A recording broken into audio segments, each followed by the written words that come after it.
हाँ बच्चों, तो जी पिछली क्लास में क्या पढ़ रहे थे हम?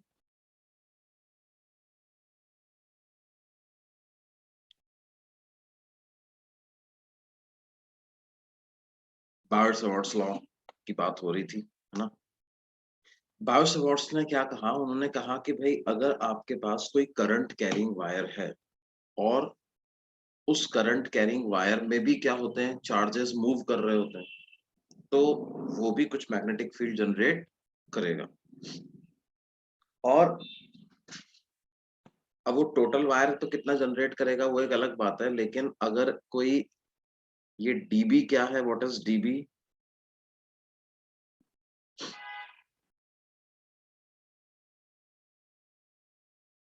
Magnetic field strength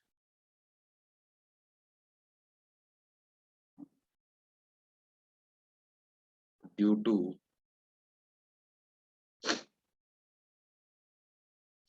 an element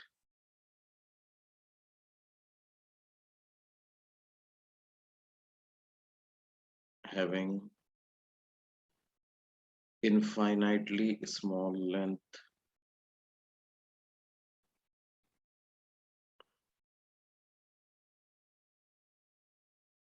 dl dl length के एलिमेंट की वजह से जो मैग्नेटिक फील्ड की स्ट्रेंथ है वो ये है जी।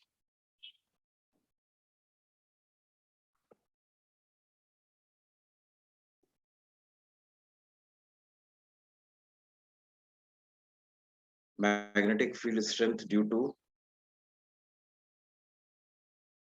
infinitely small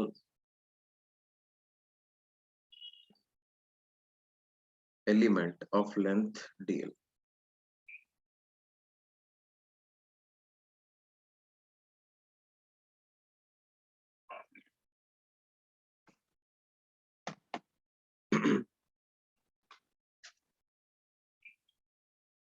और डायरेक्शन कैसे पता करेंगे? By taking cross product of DL vector. DL vector हम एक आईडीएल वेक्टर को एक वेक्टर के रूप में नाम देते हैं अपन। आइडियल वेक्टर क्या है? An infinitely small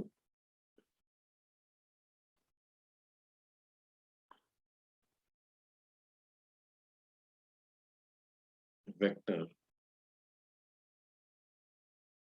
having length equal to ideal and direction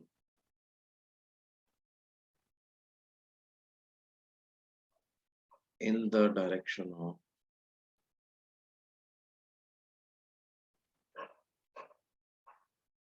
current in the wire।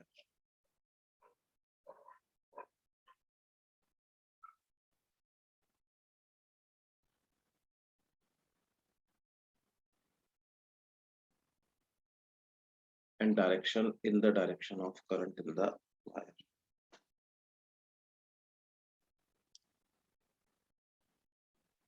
तो जैसे इस पर्टिकुलर केस में अगर ये पॉइंट जो मैंने शो किया हुआ है, इस पॉइंट पर मैग्नेटिक फील्ड की डायरेक्शन दिखाऊंगा तो वो क्या आएगी?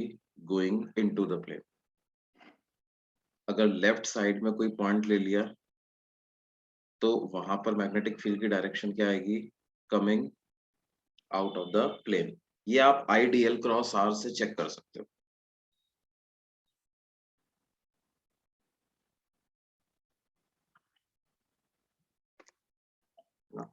आईडीएल क्रॉस आर आप करोगे, आईडीएल वेक्टर और आर वेक्टर का क्रॉस प्रोडक्ट करोगे तो क्या है, उससे आप चेक कर सकते हो।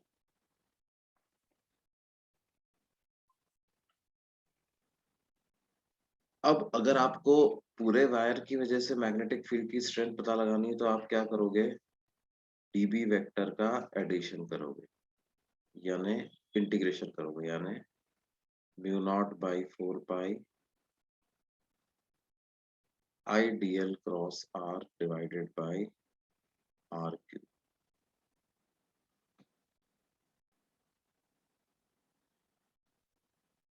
देखो जैसे कोई हमसे यूं कह दे कि भाई आपके पास एक स्ट्रेट वायर सेगमेंट है, आई करंट फ्लो हो रहा है उसमें, और इस सेगमेंट की वजह से किसी पॉइंट P पर मैग्नेटिक फील्ड की स्ट्रेंथ पता लगानी है, और P की लोकेशन कैसी है कि उसको जब दोनों वायर के एंड पॉइंट से ज्वाइन करते हैं तो एंगल बनता है θ1 और θ।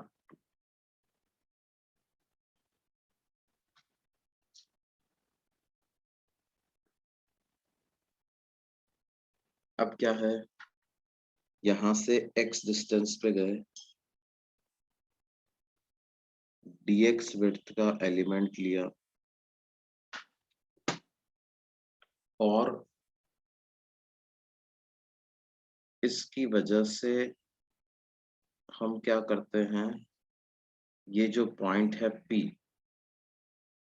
इस पॉइंट पर मैग्नेटिक फील्ड की डायरेक्शन देखते हैं। सपोज ये एंगल हो गया थीटा, तो x की वैल्यू क्या हो जाएगी, x बाई आर को लिख सकते हैं tan थीटा, या x बराबर हो जाएगा किसके, r tan थीटा।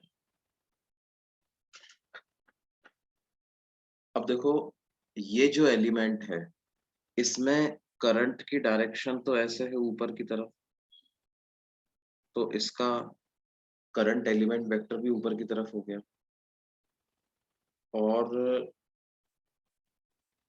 इसके रेस्पेक्ट में आप ने ये एंगल कंसिडर किया, let's say this angle is theta, ये है 90 डिग्री, तो ये पूरा एंगल कितना निकल करके आता है, 90 प्लस थीटा। तो इस एलिमेंट की वजह से ये जो पॉइंट P है यहाँ पे स्ट्रेंथ ऑफ मैग्नेटिक फील्ड क्या हो जाएगी, dB की वैल्यू हो जाएगी mu naught by 4 pi into IDL sine 90 plus theta divided by R square. IDL sine 90 plus theta divided by R square, क्योंकि R वेक्टर तो ये वाला वेक्टर हो गया,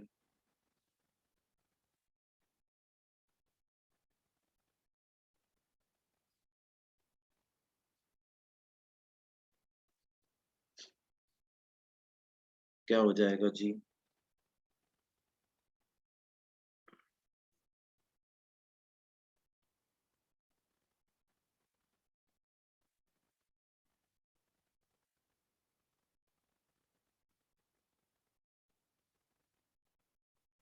IDL mu naught by 4 pi IDL cos theta by R square, ये strength of magnetic field इतना आ जाएगा। और आपको देखो हर एलिमेंट क्या सेम डायरेक्शन में मैग्नेटिक फील्ड प्रोड्यूस करेगा, कहीं पर भी एलिमेंट ले लो आप, एक एलिमेंट यहाँ ले लिया, एक इधर ले लिया, एक इधर ले लिया,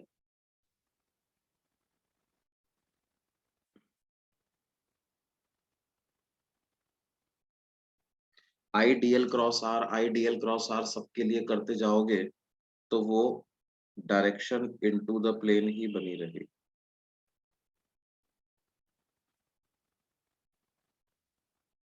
डायरेक्शन क्या बनी रहेगी, इनटू द प्लेन। तो बी की क्या वैल्यू आ जाएगी, बी आ जाएगा integral mu naught by 4 pi into IDL cos theta divided by, अब ये आर में क्या आएगा, आर में आएगा R square plus X square, है ना। आर क्या होता है, करंट एलिमेंट से डिस्टेंस, तो ये डिस्टेंस हमने आर मानी है, ये एक्स मानी है, तो ये हाइपोटेनियस की लंबाई हो जाएगी root of R square plus X square, उसका स्क्वायर कर दिया तो ऐसा आ गया।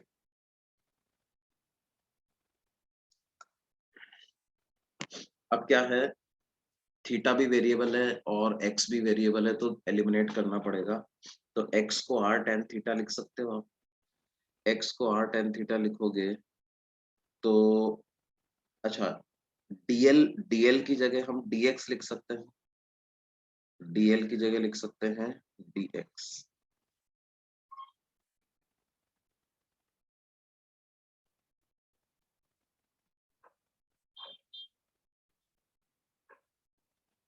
तो ये हो जाएगा mu naught I by 4 pi into integral of dx into cos theta. Cos theta कितना हो जाएगा बेटे?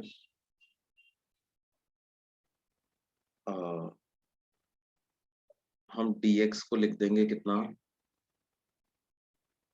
r sec square theta D theta. तो कॉस थीटा को ऐसे ही लिखा रहने दो, dx को लिख दो r sec square theta D theta, और डिनोमिनेटर में R square plus X square, तो R square plus R square tan square theta, R square common आया, 1 प्लस टेन स्क्वायर थीटा हो गया सेक स्क्वायर थीटा। तो ये हो जाएगा R square sec square theta.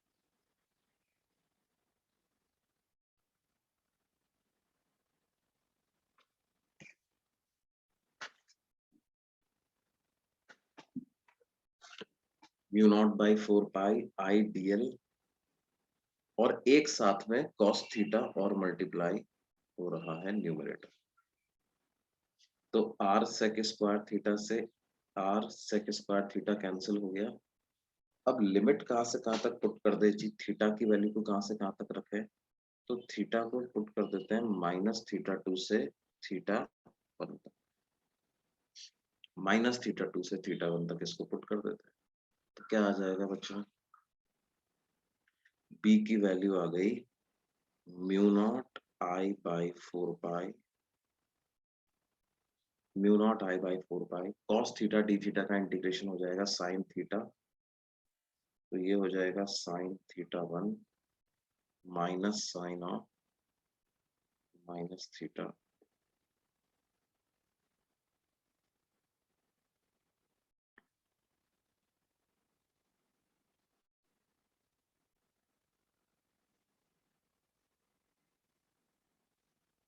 Mu naught I by 4 pi sine theta one plus sine theta,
ये formula 4 pi are,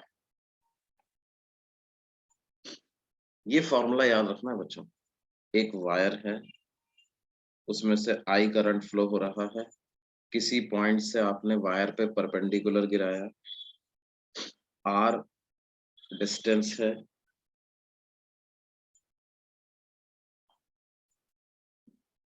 एक तरफ एंगल बन रहा है थीटा वन, दूसरी तरफ एंगल बन रहा है theta two.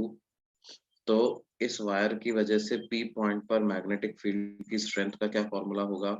Mu naught I by 4 pi R into sine theta 1 plus sine theta 2, है ना। अब इसमें स्पेशल केस होता है कि वायर इज इनफाइनाइटली लॉन्ग। अच्छा, डायरेक्शन क्या है मैग्नेटिक फील्ड की? जैसे पी पॉइंट पर इस केस में मैग्नेटिक फील्ड की डायरेक्शन है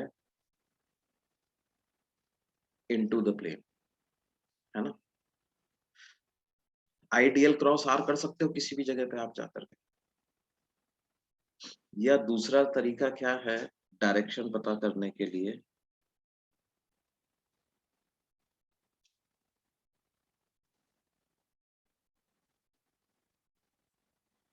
place the thumb of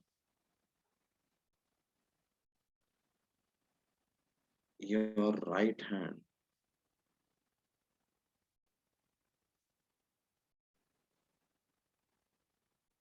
in the direction of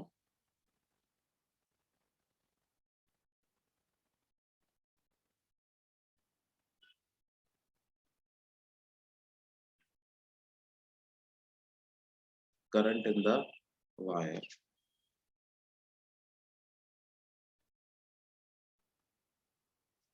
और क्या करो,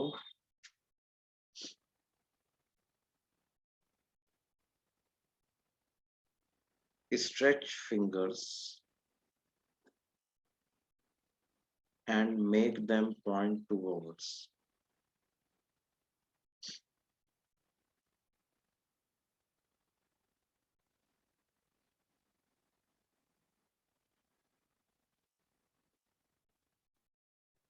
the point P। जैसे इस तरह से ये अंगूठा आपने एक्सटेंड किया और किधर रख दिया, करंट के ऊपर अंगूठे को, और उंगलियों को किधर ले गए, पी पॉइंट की तरफ। तो then the direction of palm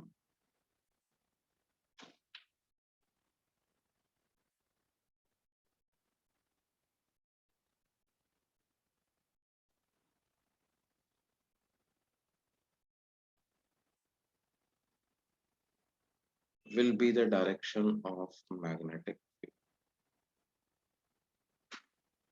Direction of palm will be the direction of magnetic।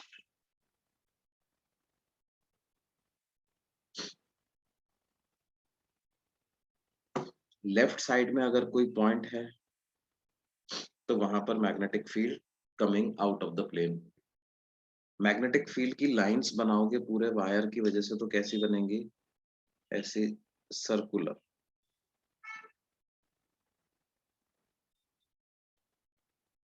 Wire के अराउंड कैसी लाइंस बनेंगी, सर्कुलर बनेंगी।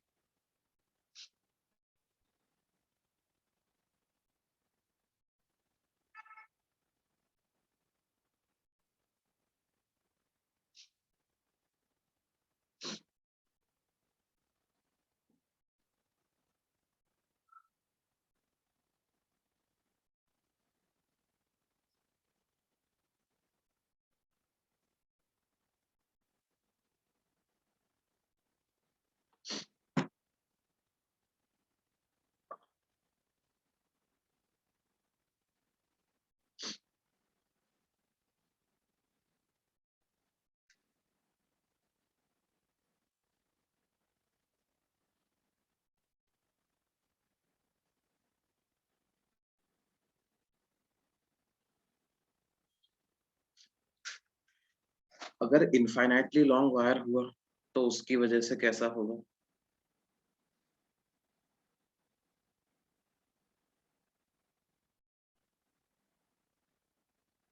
B due to infinitely long wire.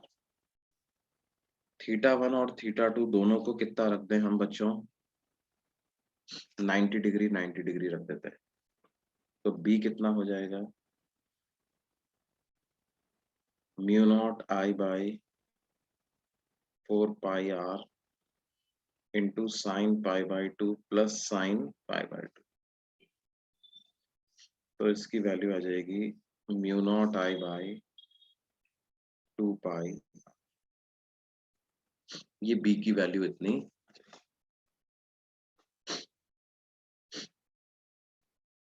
अगर मान लो आपके पास क्या है,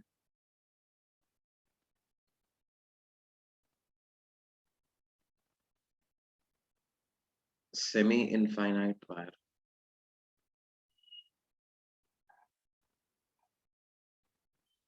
मतलब जैसे इस पॉइंट के ठीक सामने पहुंच गया था, ये one of the end points of the wire है, आई करंट फ्लो हो रहा है, तो पी पॉइंट पर एक तरफ एंगल को π/2 लेना, एक तरफ 0 लेना है, तो B is mu naught I by 4πr sine 0 plus sine π/2, तो क्या आ जाएगा, mu naught I by 4πr के बराबर की ही ये वैल्यू।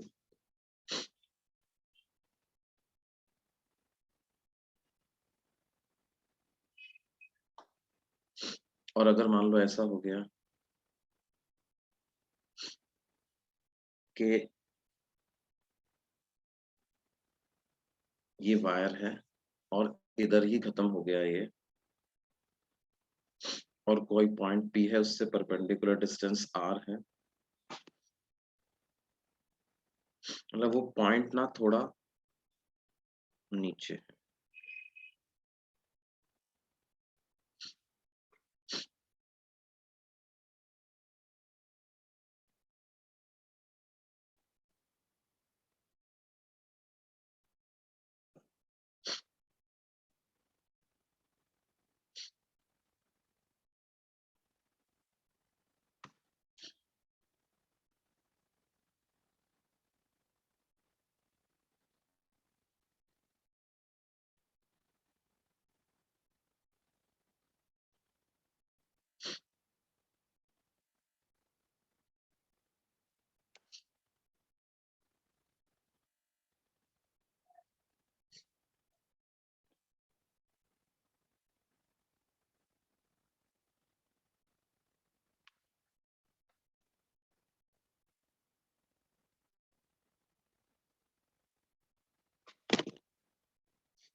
देखो ये एंगल θ1 है और इधर जो एंगल बन रहा है मान लेते हैं वो है θ2,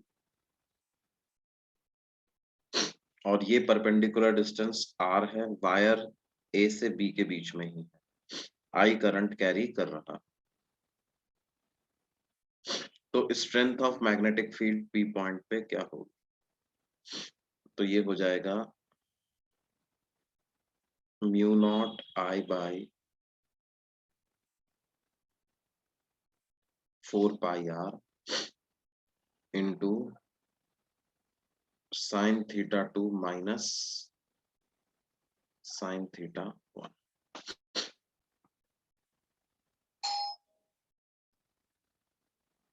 mu naught I by 4πr into sine θ2 minus sine θ1। देखिए बच्चों कैसे इसका यूज करते हैं। मान लो आपको कहा जाए कि एक इक्विलैटरल ट्राइंगल है ना, और उसमें आई करंट फ्लो हो रहा है, इक्विलैटरल ट्राइंगल की साइड लेंथ है ए, तो उसके सेंट्रॉइड पर मैग्नेटिक फील्ड कितना होगा ये पता लगाना।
तो देखो कैसे पता करेंगे बच्चों।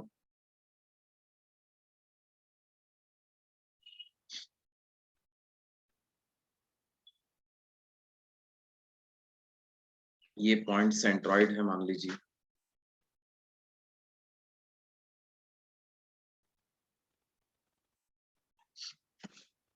पूरी साइड लेंथ है ए,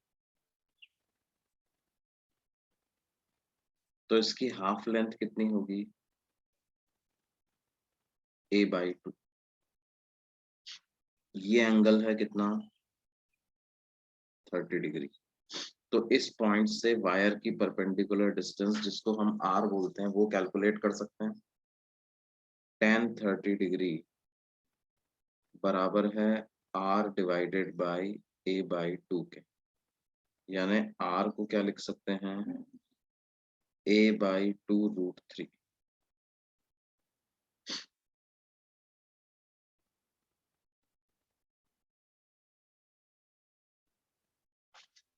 आर की वैल्यू आ गई a/2√3। अब अगर आर इतना आ गया तो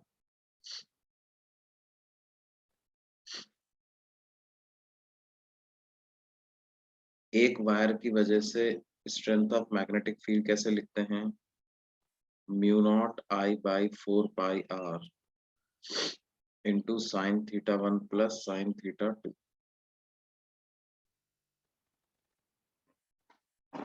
तो ये हो जाएगा μ0I/4πr, आर को लिख देंगे a/2√3 इंटू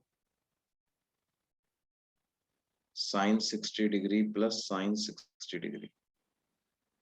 ये एंगल 30 डिग्री है, ये एंगल कितना हो जाएगा जी, 60 डिग्री। तो √3 μ0I divided by 2πa into √3/2 plus √3/2, तो वो √3 हो जाएगा। तो 3μ0I/2πa मैग्नेटिक फील्ड की स्ट्रेंथ आएगी एक वायर की वजह से। लेकिन इसमें कितने वायर हैं, 3 वायर। तो क्या हो जाएगा जी, क्या सबके सब वायर सेम डायरेक्शन में मैग्नेटिक फील्ड क्रिएट कर रहे हैं, क्या सबकी वजह से मैग्नेटिक फील्ड की स्ट्रेंथ जो है वो इनटू द प्लेन के जैसी, सबकी वजह से मैग्नेटिक फील्ड की स्ट्रेंथ क्या है, इनटू द प्लेन। तो ये ड्यू टू वन वायर।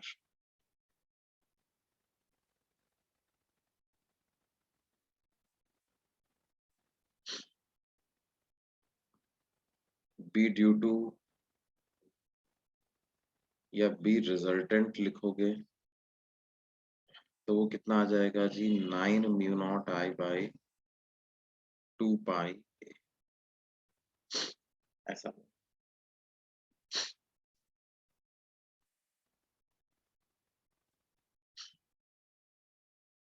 ऐसे ही आप प्रैक्टिस जो है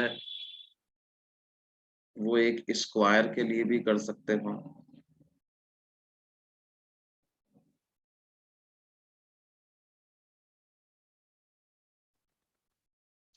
एक हेक्सागन के लिए भी कर सकते हो।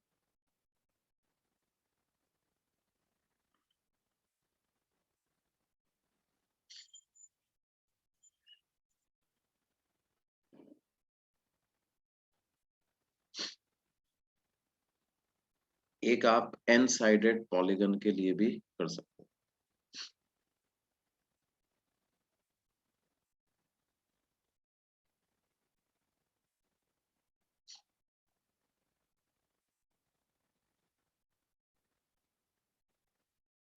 N sided polygon of side length एक के लिए भी कर सकते हैं। अगर एन साइडेड पॉलीगन है तो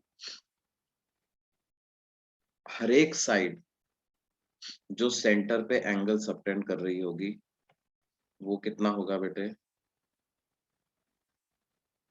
क्या वो 2π/n के बराबर होगा।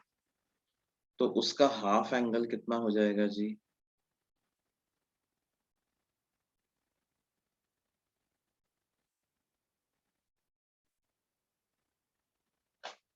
पाई बाई एन उसका हाफ एंगल हो जाएगा। ये लेंथ ए है, तो आधी लेंथ a/2 होगी, परपेंडिकुलर डिस्टेंस को r मान लो, तो tan of pi by N की क्या वैल्यू हो जाएगी, a/2 डिवाइडेड बाई r। तो r की वैल्यू को क्या लिखेंगे, a divided by 2 tan pi by N. r की वैल्यू हो जाएगी a divided by 2 tan pi by N. और अगर मेरे को लिखना है इस वायर की वजह से b, तो वो कितना हो जाएगा, mu naught I divided by 4 pi r को लिख देंगे a divided by 2 tan pi by n, mu naught I by 4 pi r into sine pi by n plus sine pi by.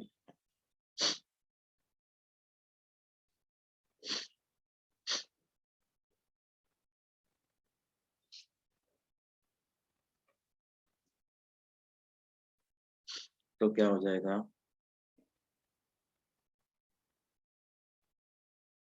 Mu naught I by 2 pi a into tan pi by.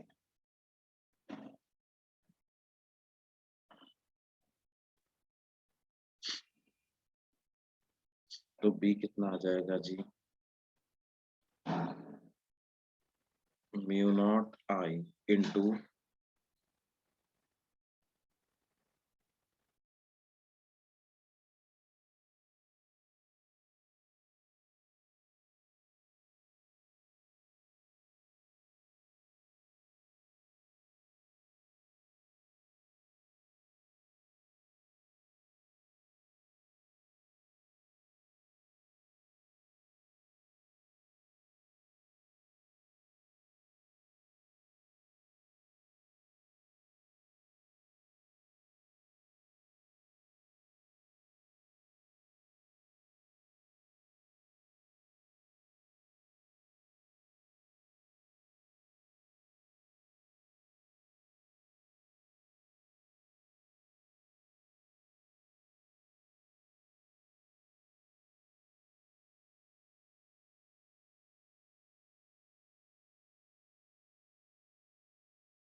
हाँ बच्चों, 1 minute में मैं restart कर रहा हूँ यार इसका system.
देखो जी, है ना, हम क्या कर रहे थे, एक एन साइडेड पॉलीगन है ए साइड लेंथ का, उसकी वजह से स्ट्रेंथ ऑफ मैग्नेटिक फील्ड पता हम लगा रहे हैं। ठीक है, तो हमने क्या कहा कि यार पॉलीगन एन साइड का है, सेंटर पे एक साइड जो एंगल सबटेंड कर रही होगी वो कितना सबटेंड कर रही होगी, 2 पाई डिवाइडेड बाय एन।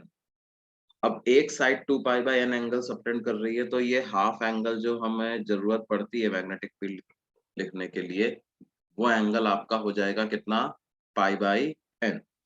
तो उसकी मदद से मैंने क्या किया, ये 10 पाई बाय एन कंसिडर किया, उससे मुझे आर मिल गया, mu naught I by 4 pi R into sine theta 1 plus sine theta 2 हम कर देते हैं, तो आ जाएगा mu naught I by 2 pi A, और 10 पाई बाई एन ऊपर चला जाएगा, sine pi by N plus sine pi by N, तो 2 साइन पाई बाई एन आ जाएगा, 2 से 2 कैंसिल हो जाएगा, तो mu naught I by pi A sine square pi by N upon cos pi by N, ऐसा आ जाएगा। ये एक वायर की वजह से आया। तो बी ड्यू टू पॉलीगन कितना हो जाएगा, इसको एन से मल्टीप्लाई कर दो आप, तो mu naught I into N into sine square pi by N divided by pi A into cos pi by, ये पॉलीगन की वजह से बी की वैल्यू इतनी।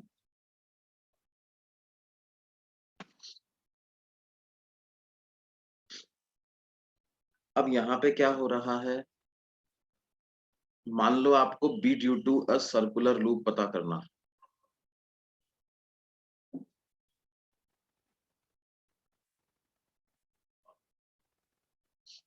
तो आप क्या करो, एन टेंडिंग टू इंफिनिटी कर दो, क्या एन टेंडिंग टू इंफिनिटी कर दे अपन,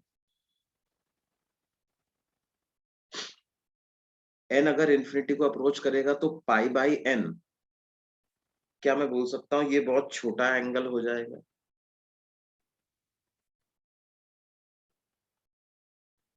पाई बाई एन जो है वो बहुत छोटा एंगल हो जाएगा। अच्छा, उस केस में क्या होगा, एक्चुअल में ए भी बहुत छोटा हो जाएगा, ए also will approach zero.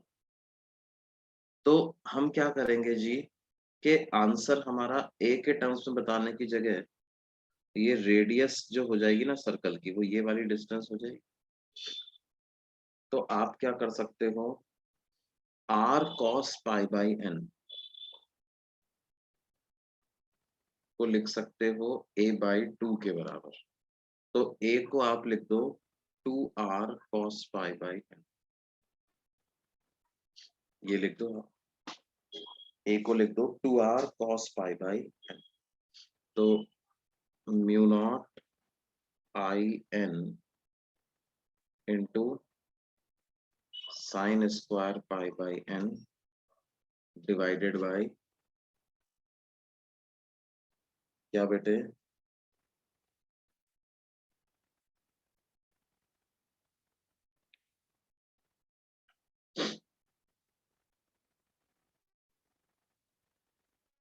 Pi into ए को क्या लिख दिया मैंने, R cos cos pi by, हो जाएगा R into cos square pi by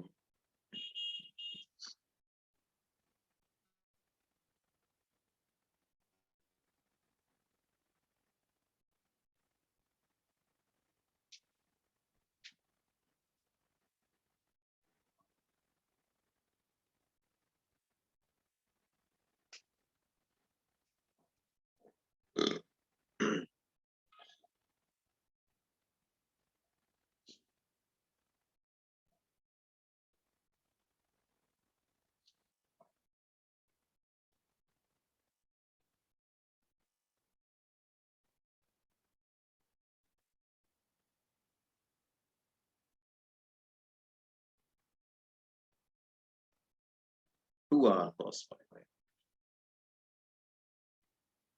A को हमने लिख दिया कितना, 2r cos pi by.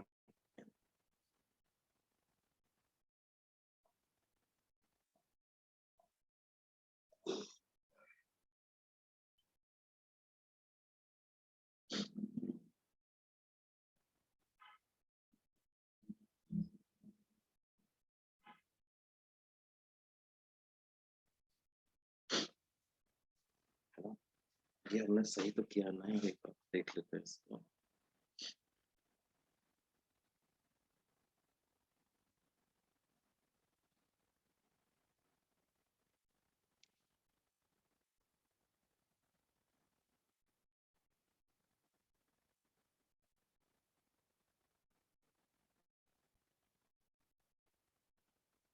Circle की रेडियस है r, ये पूरा एंगल कितना बन रहा है जी, 2 पाई बाई एन। तो हाफ एंगल कितना बनेगा, हाफ एंगल बनेगा पाई बाई एन। तो ये ये वाली डिस्टेंस जो परपेंडिकुलर डिस्टेंस है वो कितनी आ जाएगी, r cos pi by N. अगर मैं r के टर्म्स में ही चलूं शुरू से ही तो क्या हो जाएगा, mu naught I divided by 4 pi r cos pi by N into sine theta 1 plus sine theta 2, तो क्या हो जाएगा sine pi by N plus sine pi by N, तो 2 times of sine pi by. तो basically और n है तो n से मल्टीप्लाई कर देंगे, तो क्या आ गया,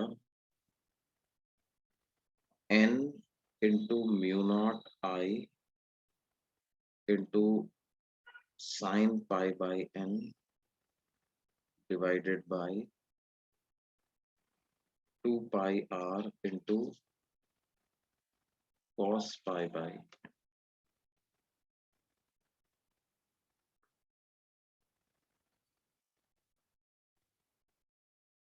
है ना। और क्या है बेटे, ये जो n है इसको आप डिनोमिनेटर में ले आओ, तो mu naught I sine pi by N divided by 2r cos pi by N into pi by, तो sine pi by N upon pi by N, N tending to infinity, तो क्या होगा, ये 1 हो जाएगा ना, तो mu naught I by 2r answer आएगा इसका। इसका आंसर कितना आ जाएगा, mu naught I by 2r, है ना। ये यहाँ पर हमारा स्क्वायर स्क्वायर कैसे क्रिएट हो गया था यार, ये क्या चक्कर पड़ गया था।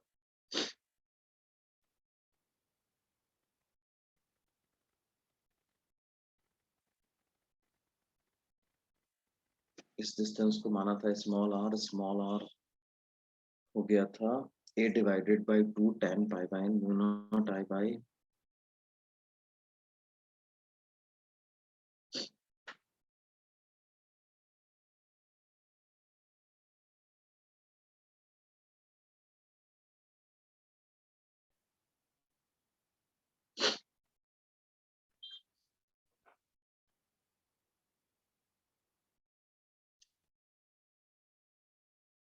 अच्छा हमने ये गलती करी है यार, क्या गलती करी है, ए तो ये वाली साइड है ना, ये है ना a बाई 2, तो क्या होगा यहाँ पे r sine pi by n equal to a by 2 है।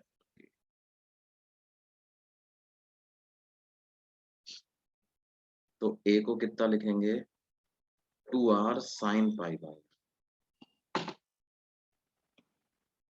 a को क्या लिखेंगे, 2r साइन पाई। तो आप यहाँ पे ये जो a था ना, इसको cos पाई बाई n की जगह इसको पता है क्या लिखो, साइन पाई बाई n। तो एक cos पाई बाई n नीचे पहले से ही था,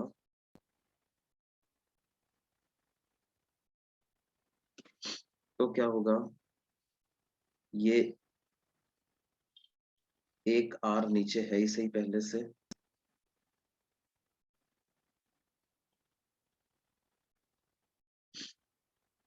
ये एक साइन पाई बाई n से sign pi by n cancel हो जाएगा, तो यही वाला एक्सप्रेशन है। और इसमें जब आप n tending to infinity put करोगे तो क्या होगा, n tending to infinity put करोगे तो mu naught I by 2r formula आ जाएगा, जो कि किसके लिए एप्लीकेबल होता है, जो कि एक सर्कुलर लूप के लिए एप्लीकेबल होता है। अगर आपके पास एक सर्कुलर लूप है जिसमें से जिसकी रेडियस है कैपिटल R और उसमें I करंट फ्लो हो रहा है, तो magnetic field strength at the centre का क्या फॉर्मूला होगा बेटे, mu naught I divided by 2r, mu naught I by 2। अब इसमें एक मुद्दा ये भी होता है जी कि मान लो आपके पास क्या है, जो नंबर ऑफ लूप्स हैं वो एक नहीं है, एक से ज्यादा है। नंबर ऑफ लूप एक नहीं है, एक से ज्यादा है। तो हम कैसे कैलकुलेट करेंगे,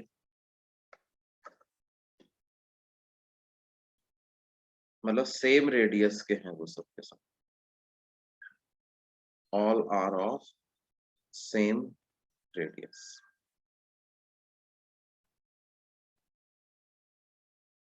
circular loop consisting of n loops.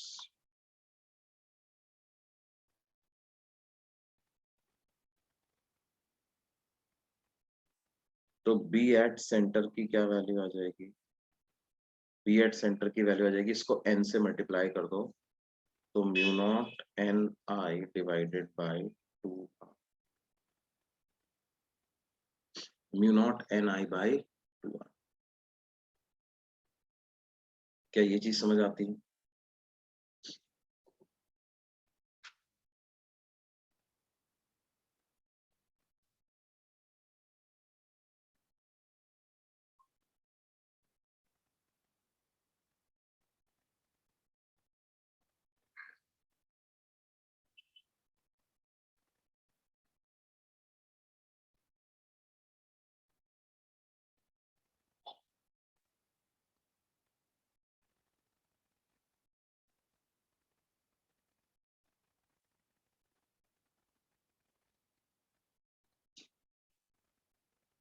इसको आप इंडिपेंडेंटली भी निकाल सकते थे, कैसे, यहाँ पे एक छोटा सा एलिमेंट लो डीएल लेंथ का, और इस एलिमेंट के रेस्पेक्ट में position vector of the centre बनाओ, तो position vector of the centre और इस एलिमेंट के बीच का एंगल 90 डिग्री बनेगा, तो mu naught by 4 pi into I D L sine 90 degree divided by radius का स्क्वायर, इसका सिर्फ इंटीग्रेशन करना है क्योंकि हर एलिमेंट सेम डायरेक्शन में ही मैग्नेटिक फील्ड क्रिएट कर रहा है।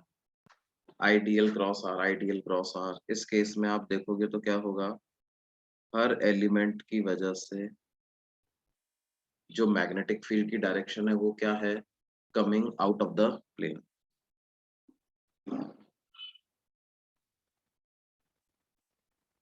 हर एलिमेंट की वजह से मैग्नेटिक फील्ड की डायरेक्शन क्या है, coming out of the plane. तो ये ऐसा आ जाएगा, इसकी वैल्यू आ जाएगी mu naught by 4 pi into I by R square, और इंटीग्रेशन ऑफ डीएल करोगे तो वो कितना आएगा, 2 पाई आर। तो ये आर से आर कैंसिल होता है, क्या वैल्यू आ गई जी, mu naught I by 2 R. B at centre इतना।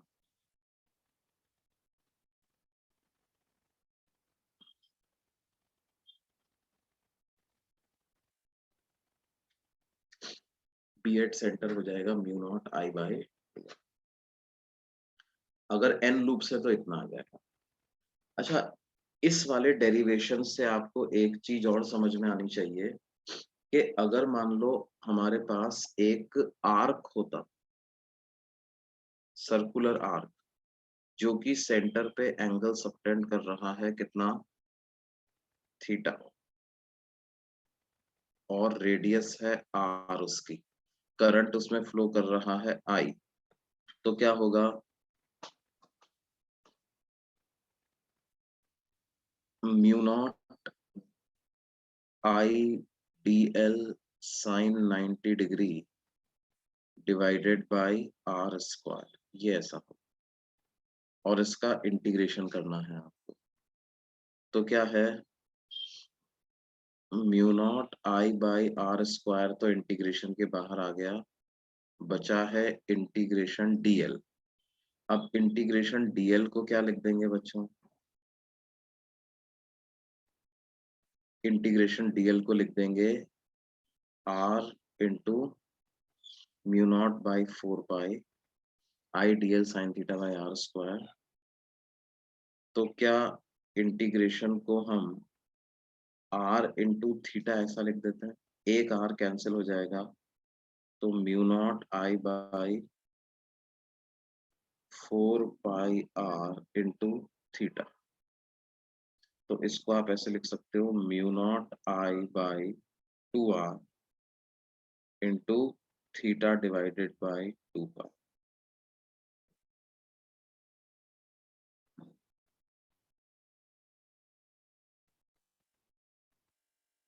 B due to a circular arc of radius r which subtends angle theta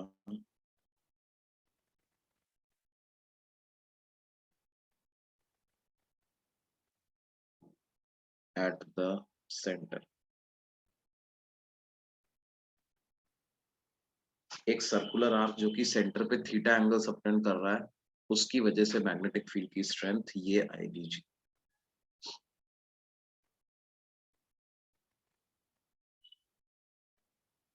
हाँ? जैसे अगर मान लो कोई हमसे पूछ ले कि एक सेमी सर्कुलर लूप की वजह से मैग्नेटिक फील्ड की स्ट्रेंथ क्या है,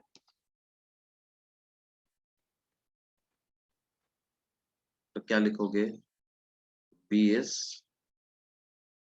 mu naught I by 2 R into pi by 2 pi. तो basically mu naught I by 2 R into 1/2, है ना। ये थीटा बाई 2 पाई भी पता है क्या है, इसको आप नंबर ऑफ लूप्स की तरह से भी ट्रीट कर सकते हो। आधा लूप है तो इसकी वैल्यू 1/2 आ जाएगी, 1/4 लूप है तो इसकी वैल्यू क्या हो जाएगी, 1/4 आ जाएगी, है ना।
देखिए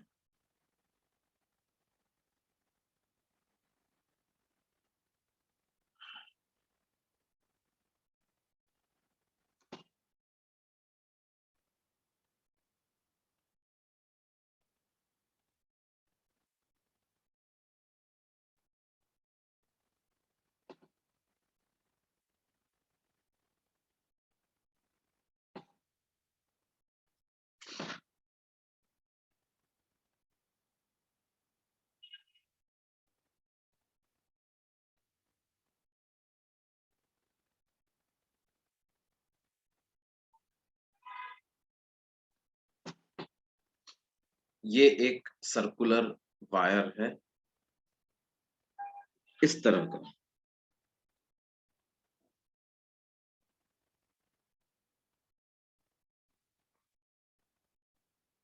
हमें दिया हुआ है मान लो ये एंगल 120 डिग्री के बराबर, ठीक है। रेडियस सर्कल की आर है, करंट इसमें आई फ्लो हो रहा है, तो आपको क्या पता करना है, find B at the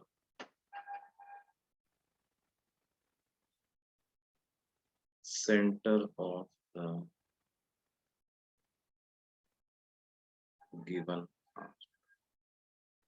Find B at the center of the given arc या given loop।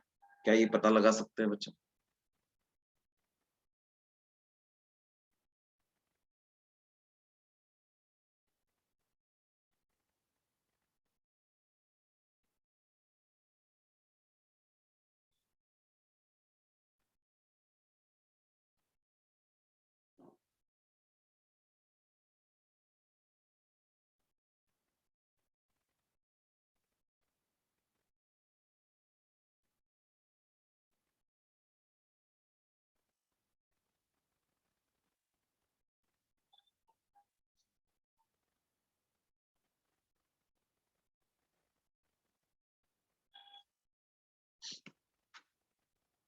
कैसे कैलकुलेट करेंगे बच्चों, जल्दी निकाल के बताओ इसको।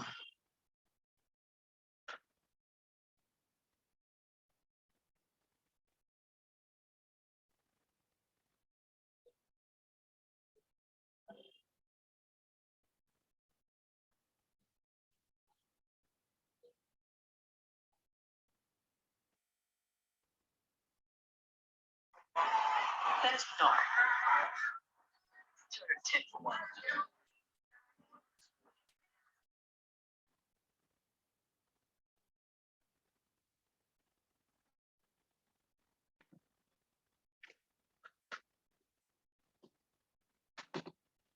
देखो मैं बताता हूँ, पहले तो आप ये देखो कि क्या दोनों सेम डायरेक्शन में जनरेट करेंगे क्या magnetic field,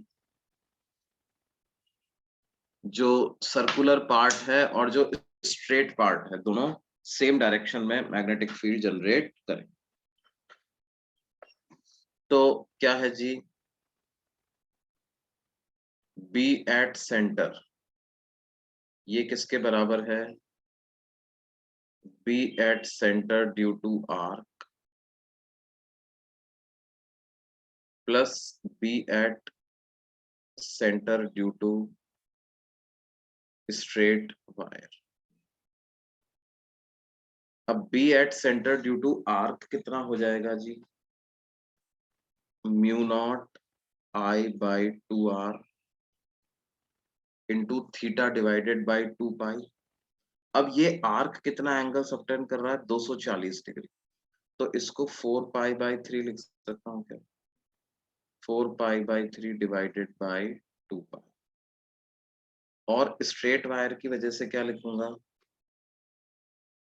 mu naught I by 4 pi multiplied by ये वाली डिस्टेंस, परपेंडिकुलर डिस्टेंस, तो वो हो जाएगी r cos 60 डिग्री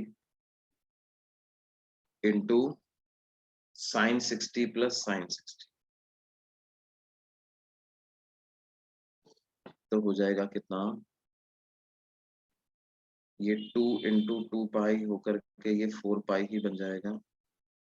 तो mu naught I by 3r plus sine 60 upon cos 60 कितना हो जाएगा? tan 60। तो √3 mu naught I divided by कितना? 2 पाई। तो mu naught I by r इंटू 1/3 प्लस √3 बाई। क्यों जी? ये बात समझ में आ गई?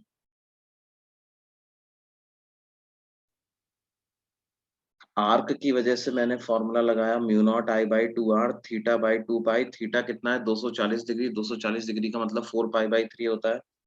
और स्ट्रेट वायर की वजह से क्या फॉर्मूला लगाया? Mu naught I by 4 pi r into sine theta 1 plus sine theta 2। तो mu naught I by 4 pi perpendicular distance क्या हो गई? Capital R cos 60 degree sine 60 plus sine 60। तो mu naught I by 2 pi r ये हो गया। और tan 60 की जगह √3 आ गया है। तो ये mu naught I by r 1/3 plus √3 by 2 pi, ये ऐसी वैल्यू है। क्या ये बात समझ में आती है?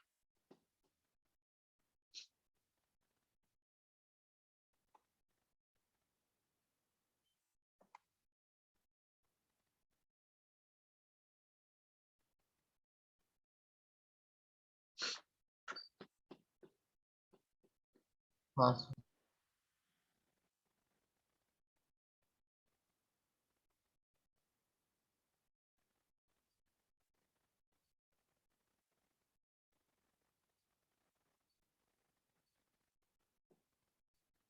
अच्छा अब देखो, मान लो आपको कहा जाए कि हमारे पास कुछ इस तरह का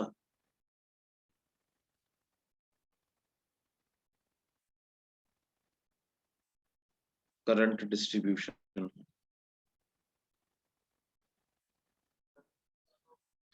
दो स्ट्रेट वायर हैं, फिर एक क्या है? सेमी सर्कुलर आर्क है ना?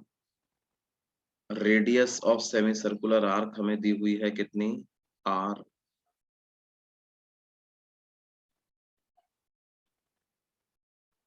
तो हमें ये जो P पॉइंट है, इस P पॉइंट पर मैग्नेटिक फील्ड की स्ट्रेंथ पता लगानी, strength of magnetic field at point P पता लगानी है।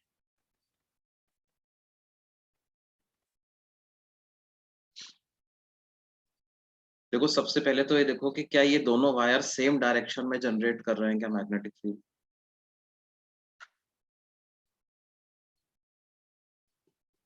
बोलिए। या अलग अलग डायरेक्शन में जनरेट कर रहे हैं P पॉइंट पे?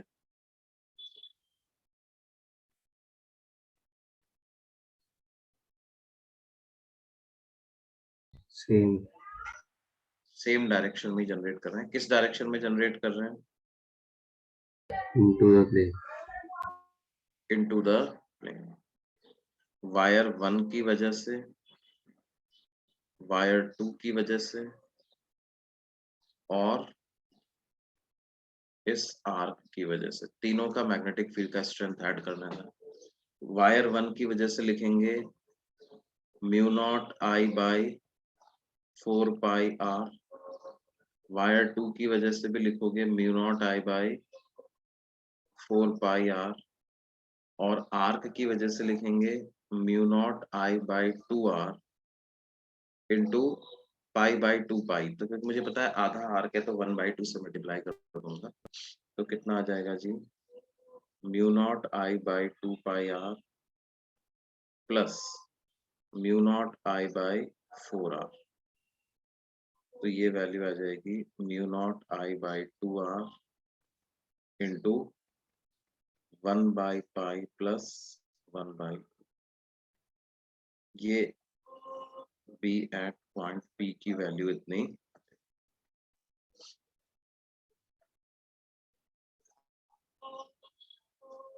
क्या ये चीज समझ आती है जी?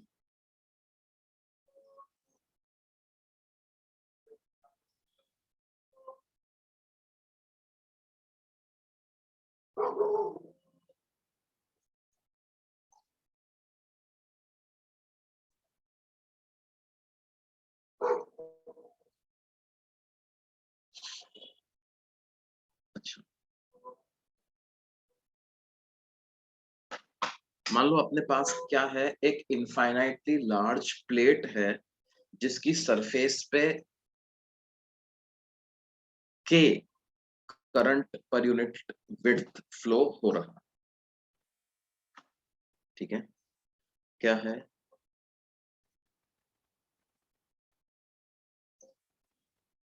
इमेजिन एन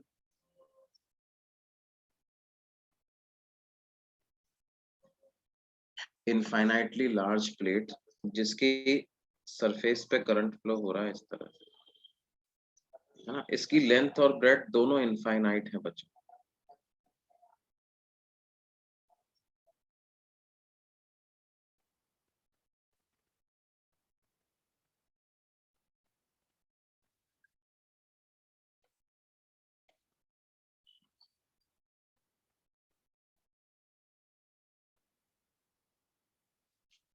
और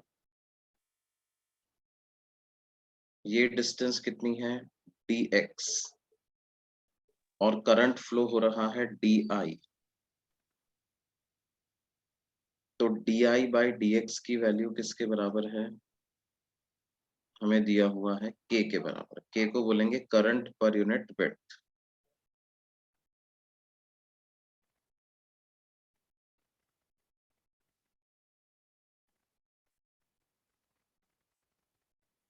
and this is an infinitely large sheet.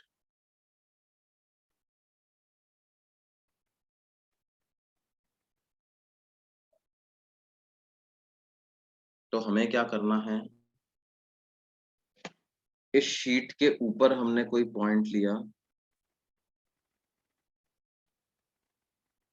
उस पॉइंट पर मेरे को मैग्नेटिक फील्ड की स्ट्रेंथ पता लगानी।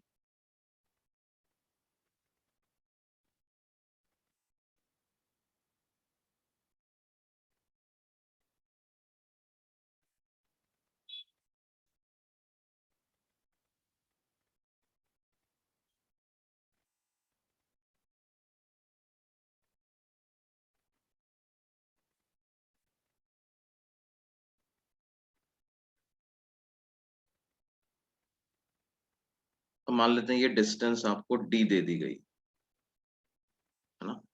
शीट से d डिस्टेंस पर कोई पॉइंट है, उस पॉइंट पर मैग्नेटिक फील्ड की स्ट्रेंथ क्या होगी, ये आपको पता लगाना।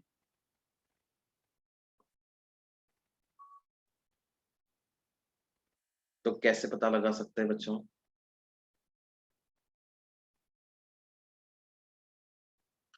देखो हम क्या कर सकते हैं, यहां से कुछ x डिस्टेंस पे जाओ आप, और एक स्ट्रेट वायर कंसीडर कर लो। मतलब dx लेंथ का एक टुकड़ा आप कंसिडर कर लो, वो स्ट्रेट वायर की तरह से काम करेगा, उससे इस पॉइंट P की परपेंडिकुलर डिस्टेंस जो हो जाएगी वो ये हाइपोटेनियस हो जाएगी, ये परपेंडिकुलर ही है वायर के लिए, है ना। ये एंगल जो बन रहा है ना, ये एंगल दूसरे प्लेन में बन रहा है, ये 90 डिग्री एंगल। तो इस वायर की वजह से मैग्नेटिक फील्ड पता कर लेते हैं और फिर उसको इंटीग्रेट कर देंगे, है ना। और हम क्या कर सकते हैं, डायग्राम को थोड़ा सा सिंप्लीफाई करके भी बना सकते हैं कि मान लो क्या है, ये हो गई आपकी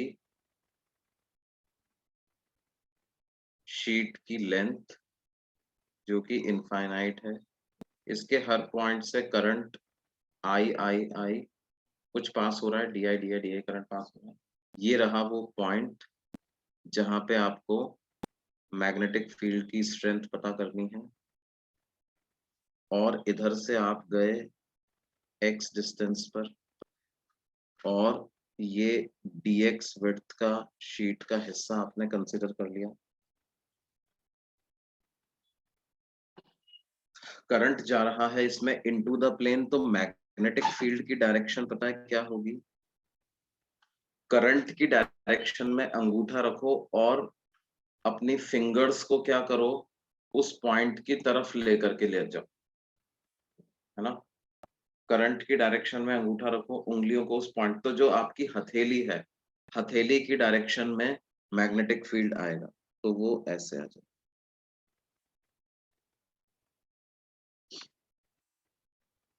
और इसी तरह से एक सिमेट्रिक एलिमेंट अगर मैं दूसरी तरफ लूंगा इस परपेंडिकुलर लाइन के, तो वो ऐसा है, उसकी वजह से जब मैग्नेटिक फील्ड की स्ट्रेंथ आप निकालने जाओगे तो वो कुछ ऐसे आ जाए।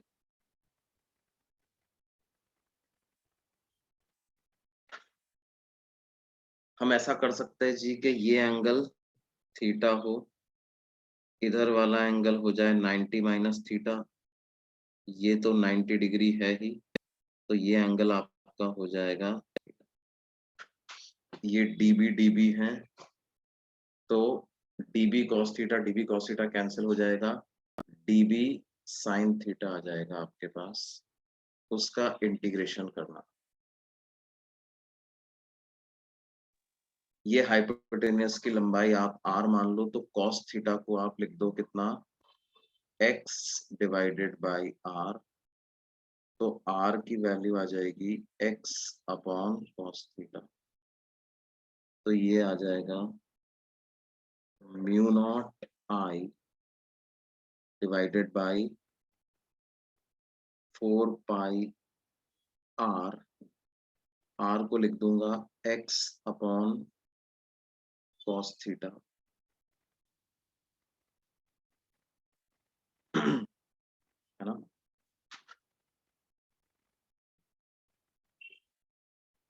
अच्छा, लेकिन हमें आंसर देखो x के टर्म्स में नहीं लाना, हमें तो d के टर्म्स में लाना है, तो अपन क्या लिखेंगे, म्यू नॉट आई बाई 4 पाई, और ये एंगल थीटा है, ये डिस्टेंस d है, तो tan थीटा को आप लिखो कितना,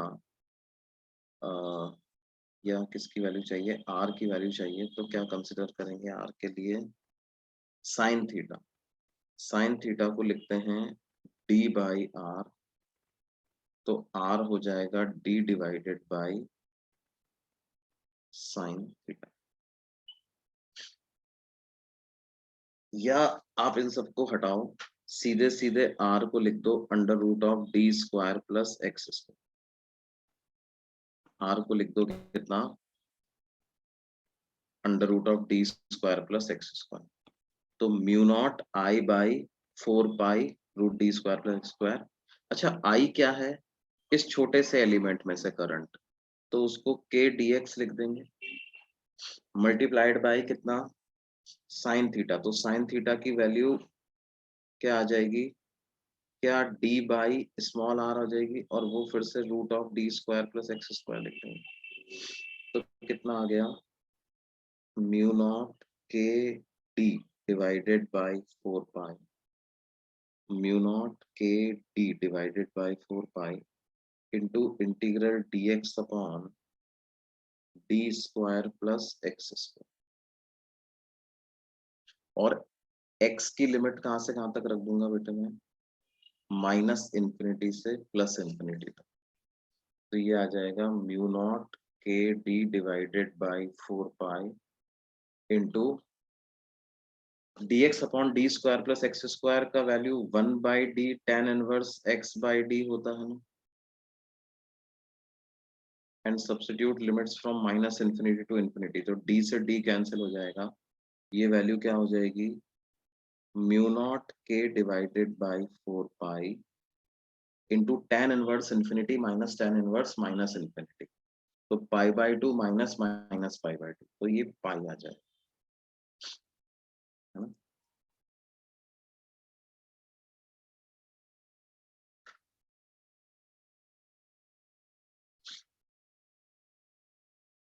तो क्या आ गया जी, ये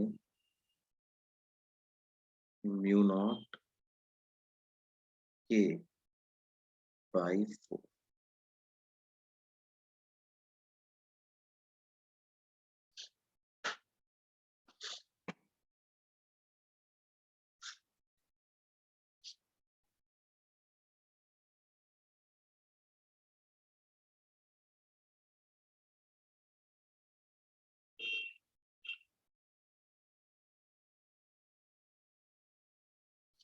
integral db sine theta, db को मैंने क्या लिख लिया, mu naught I by 4 pi r, तो i को लिख दिया मैंने k dx, 4 पाई r नहीं आएगा यहाँ पे, कितना आएगा बेटे, 2 पाई r, क्योंकि इनफाइनाइटली लॉन्ग वायर का फॉर्मूला यूज कर रहे हैं ना, तो क्या आ जाएगा जी, 2 पाई r।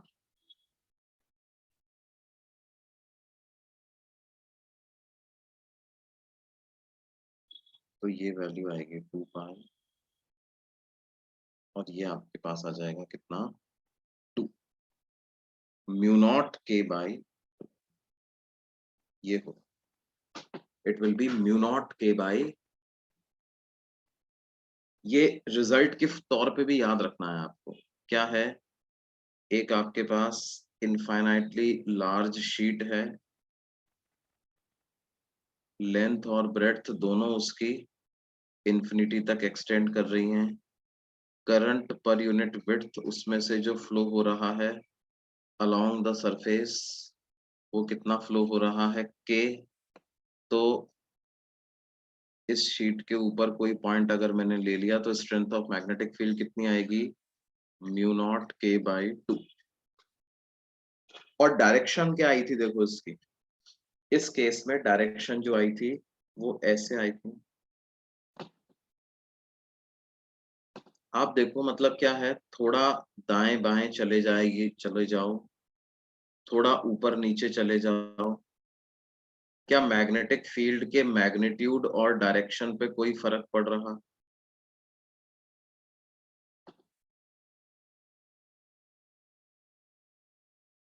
मैग्नेटिक फील्ड के मैग्नीट्यूड और डायरेक्शन पे कोई फर्क नहीं पड़ रहा।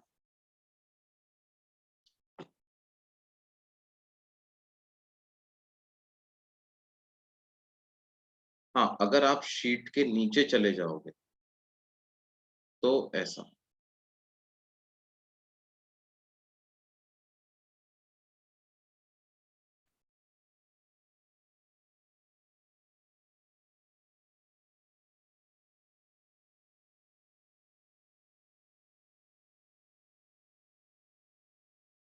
क्या ये चीज समझ आती है बच्चों, शीट के ऊपर जाओगे तो मैग्नेटिक फील्ड के, और डायरेक्शन का कैसे पता लगाओगे, करंट की डायरेक्शन में आप अपना अंगूठा रख लो और उस पॉइंट की तरफ उंगलियों को ले जाओ, तो जैसे हथेली राइट में जा रही तो मैग्नेटिक फील्ड राइट में, और हथेली को नीचे ले जाओगे तो, मतलब उंगलियों को नीचे ले जाओगे तो हथेली किधर आ जाएगी, लेफ्ट में, तो मैग्नेटिक फील्ड लेफ्ट।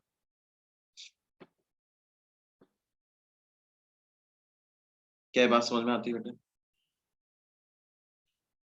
हाँ, फिर क्या है, वो कभी कभी ऐसी दो प्लेट भी रख देते हैं, एक प्लेट में करंट जा रहा है अंदर और दूसरी प्लेट में करंट जा रहा है बाहर।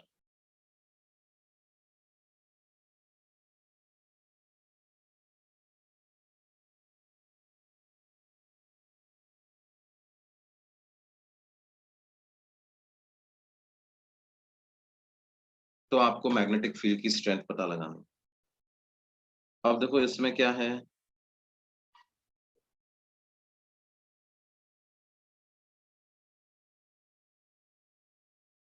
ये जो ऊपर वाली प्लेट है उसकी वजह से अगर मैं बात करूं तो डायरेक्शन क्या होगी, इधर और इधर।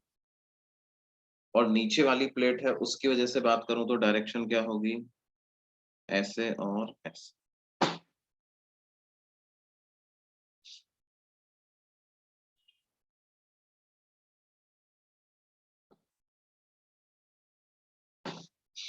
तो क्या है, इन प्लेट्स के बाहर वाले रीजन में जब आप देखते हो तो ये मिलकर के जीरो मैग्नेटिक फील्ड प्रोड्यूस करें, ये मिलकर के कितना मैग्नेटिक फील्ड प्रोड्यूस करेंगे, जीरो।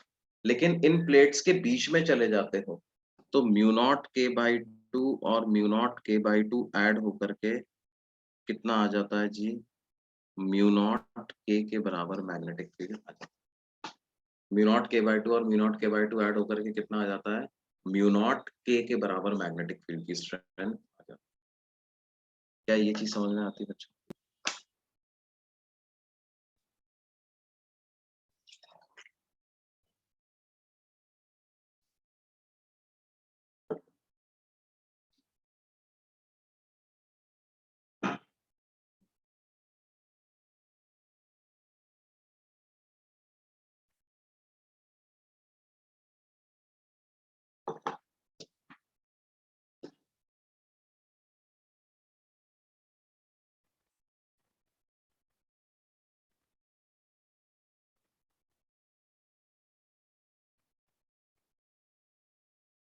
ठीक है जी, बाकी अगली क्लास में इसको कंटिन्यू करेंगे, है ना। इस शीट का होमवर्क करना।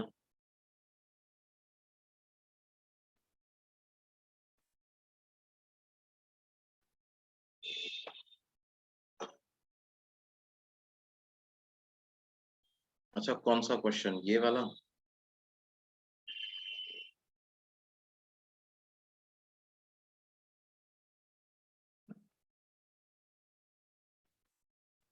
ये वाला ना?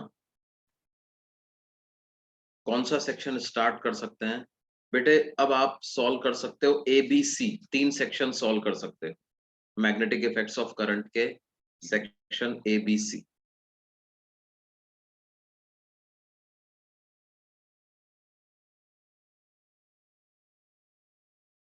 एक पार्टिकल v स्पीड से आ रहा है, एक 2v से आ रहा है, कितने कोलिजन के बाद दोबारा सेम जगह पे टकराएंगे, यही क्वेश्चन है ना।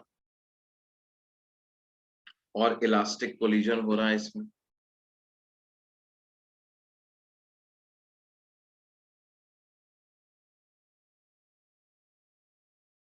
हाँ ठीक है, अभी सेपरेट हो रहे हैं।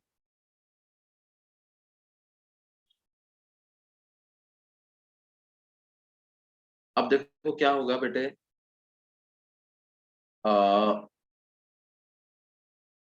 जब भी ये टकराएंगे तो सेम टाइम में सेम जगह पे आ जाएंगे।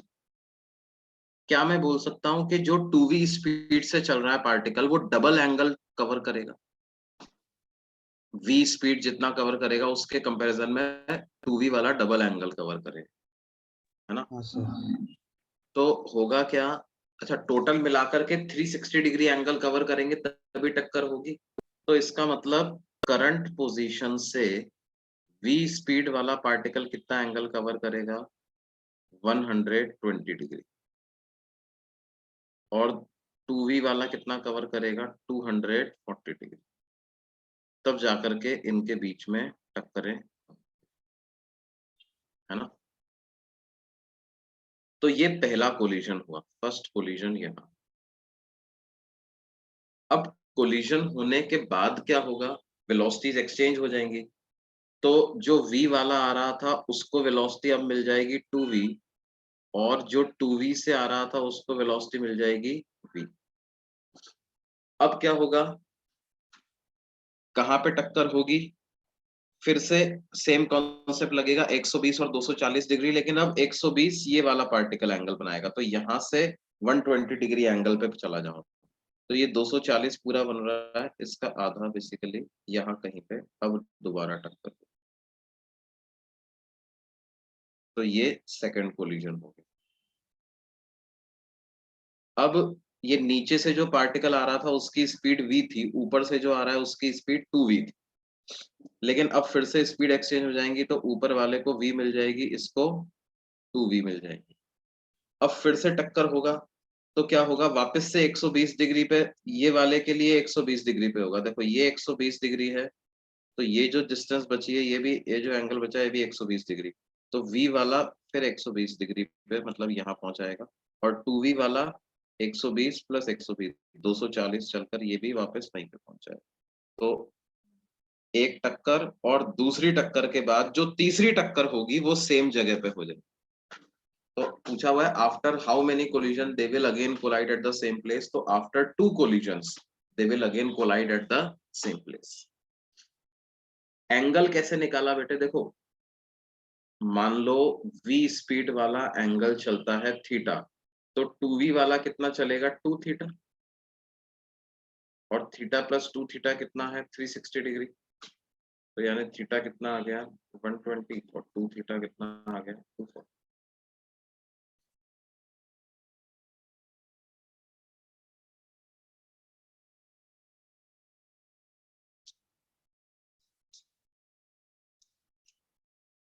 है ना, ऐसा।